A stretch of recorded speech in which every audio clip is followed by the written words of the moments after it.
sia ma o mai pe to koni e hu fa ke ma ni o ni wei. Ke toko ke ma o e mo ui kai na ta. O su unga i tui ki a Jesu Kristo. Ai nai tari e sangado ike nā sio o i o nā. Tōku eiki moha kotua. Ta mai hanga i pokonga. Tā pōki mai pōki ke ta mai eiki koe ni. O whakatapamu ia e ne kuruma kakat. E hongo koe ta mai eiki ai a whiona. Ka iai hau sia.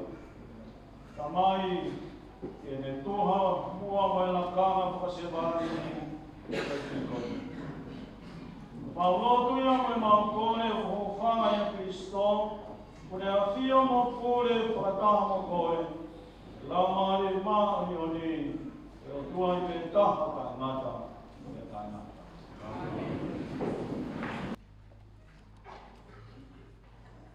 Koe wholofola. Uluaki koni ni tō vahe hongo furu. Ko ia. Pe koho o mou kai. Pe koho o mou winu. Pe koho o mou whai ha mea. Mou whai koto a pē. Ke hongo holele ia o tua. Ke tae melenga tā maki ho mou tō o ngā. Ki he siu. Mo e kalisi whakatou osi. Paki e si a si foki. Ai o tua. O kuhange e foki. O ku whai whakaole ole. E au ki he kakai ki he kehe. I e te mea kotoa pē. O i kai ke ukumi ai leleia a tā. Ka koe leleia e toko lahi. Hei ilo.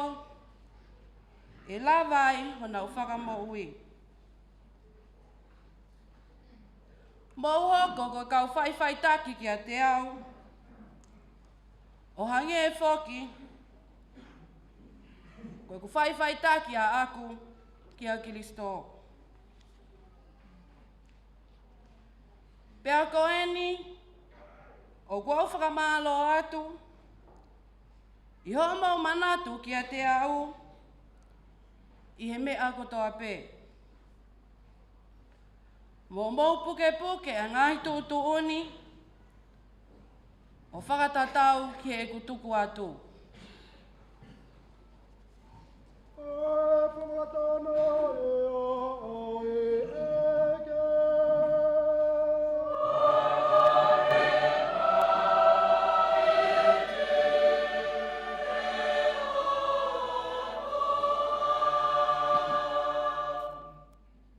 Sa me whetari aki, sa me tolungo fulu mātolu.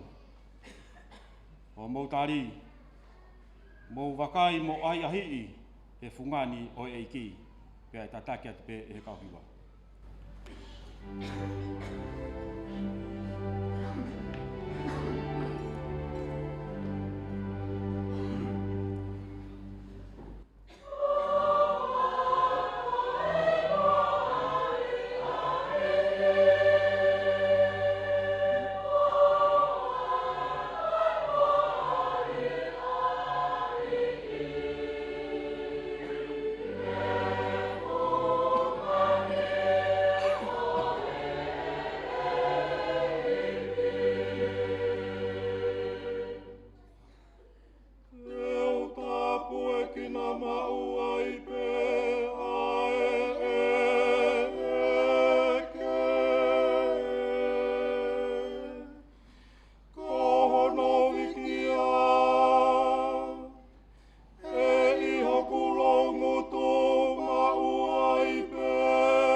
Ka hoki mau tolu koe haawhiri. Koe tuunga taula eki whakatui. Koe kakai tapu. Koe whahinga o maane mea tonu. Koe uhia ke mou ngongoa atu ai ngahi lelei o ene awhio. Aia na neui mai ki mou tolu me he pouri ki he mama whakaofo a ana. A ki mou tolu aia koe atai kakai i mua. Kako eni koe kakai ai o tua. Koe kakai nei kai whai hameski ai. Kako eni ko mau mesi. Koia mou whakapaapa ki he tangata taktaha. Mou ofa ki he haalotu. Mou manawahe ki he otua. Mou whakapaapa i be ki he tui.